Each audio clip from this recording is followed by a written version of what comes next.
Hey everyone, it's Stefanie Garcia, and this is the Art of Becoming series, where we talk all about the journey between where you are right now and where you want to be, and all the stuff that has to happen in between to get you there. Are you ready? Let's get started.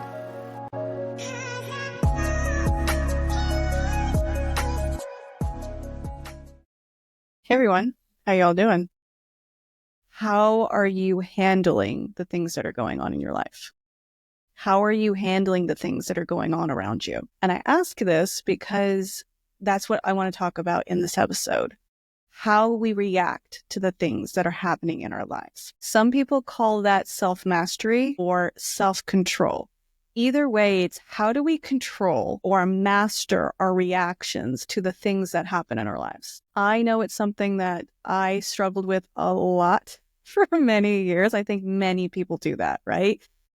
You get triggered by something and you have a reaction and you think back and you go, oh, that sucked. I was like, oh, I should have acted better than that.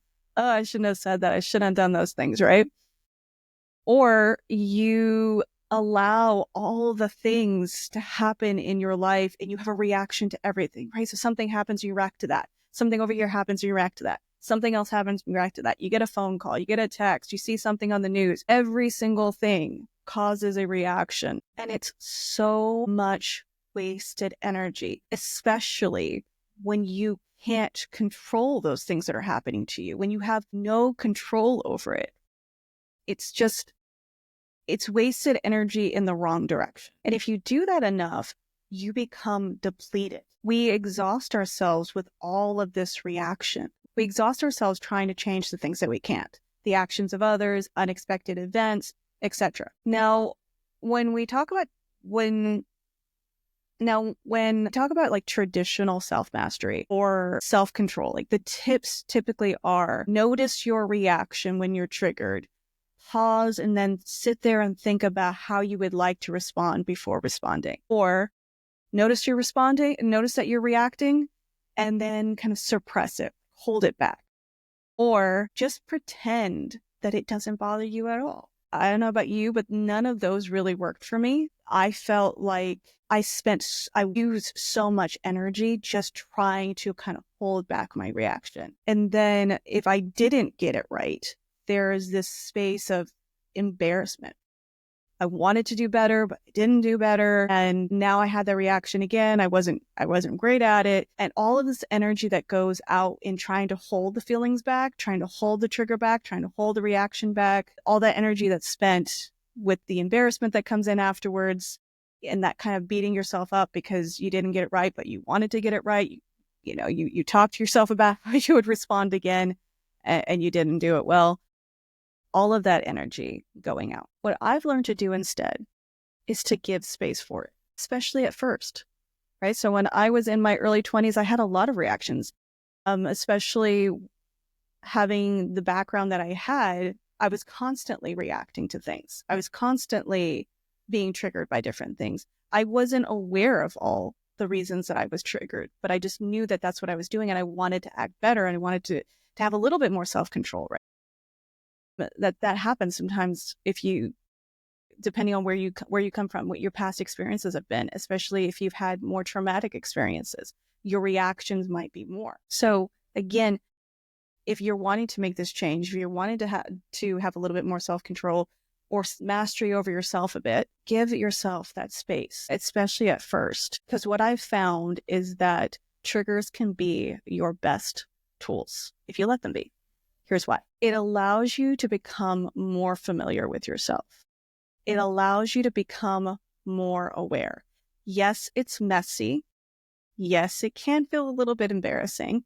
It's not always going to feel comfortable. But if you lean into what triggered you, when you lean into the reaction, you can then become aware of and kind of mine where that reaction is coming from. The trigger is just coming up to show something that's under the surface that you may not have been aware of. When you kind of can dig into it and be there for yourself, you get to know yourself so much better. And the other benefit is that you don't have to hold back those reactions when they happen Because when you've taken the time to again get in there and figure out what they're all about, the next time something similar comes up, you don't get triggered as much. You don't have the same kind of reaction. Or if you do have a trigger, if you do get triggered or you do have a reaction, it's less than the first time. It's less, so it becomes less and less about trying to hold off or hold back the natural human response, the natural human reaction to things. And there's a maturity that comes with that. And so it becomes less and less energy in trying to pretend or fix or change something. It just, when you've cleaned it up, when you've really worked at it, little by little, you get better and better eventually. So I found that there's two parts of self-mastery. There's that reaction part that I was just talking about, but then there's this other part of it that I want to talk to you about now.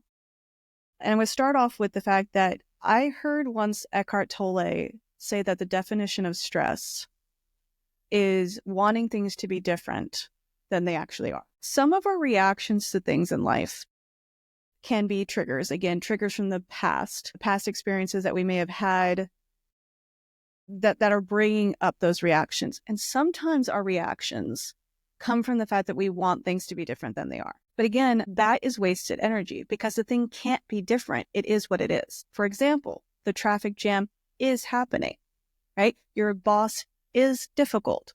The thing that you are seeing is frustrating, annoying, and stupid. But it's also what it is in this moment. And there's a power there. There's a power when you can see what it is and accept it for what it is, and it takes away the illusion. And from that place, you can respond better. Resisting reality causes an inner friction that really leaks your energy, and it can really get you off track. So this brings me to the second point that I'm wanting to make about self-mastery, which is knowing how to bring yourself back to center. I'm going to use a boat on the ocean for an analogy here. Imagine a boat on an ocean with calm waves. It's just sailing along, right? But what if the waves become more rocky? If you imagine that, you start to notice that there's this maneuvering that needs to happen, this rebalancing that needs to happen. And if it doesn't, the boat will capsize, right? And then the waves will have its way with it. That's kind of the same in life. Waves happen. It isn't always calm seas, but self-mastery, self-control is learning how to bring yourself back to center, even when things around you are happening. It's kind of like learning how to put yourself in the center and allow the things that are happening to circle around you instead of you getting caught on them or attached to them. And then it takes you around, right? And that's disorienting and that leaks your energy and it gives you nothing. It's again, wasted energy. But if you can bring yourself back to the center, keep bringing yourself back to where you're going, you can sail your ship where you want it to go, even with everything else around you. So I think that self-mastery or self-control is more about learning how to react less and respond more, if you react at all. It's about learning how to discern what you put your energy into and what would be a complete waste. You can't control what happens around you.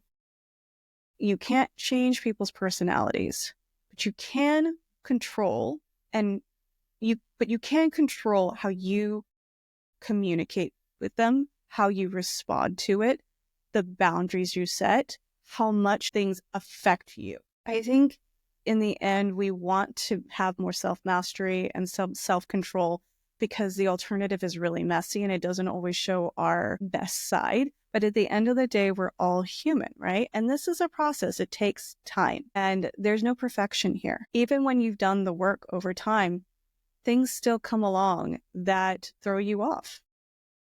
And that's okay. Again, no perfection, much more grace. Until next time, everybody, take care. Bye. Thanks so much for listening. If you'd like, share this episode with a friend. That way we can get it into the ears of the people who need it the most. You can also visit my website at theartofbecoming.me. While there, you can go ahead and download my guide, Own That Shit, 3 ways to own who you are, own what you do, and own it out into the world. Thank you again so much for listening, and I'll speak to you soon.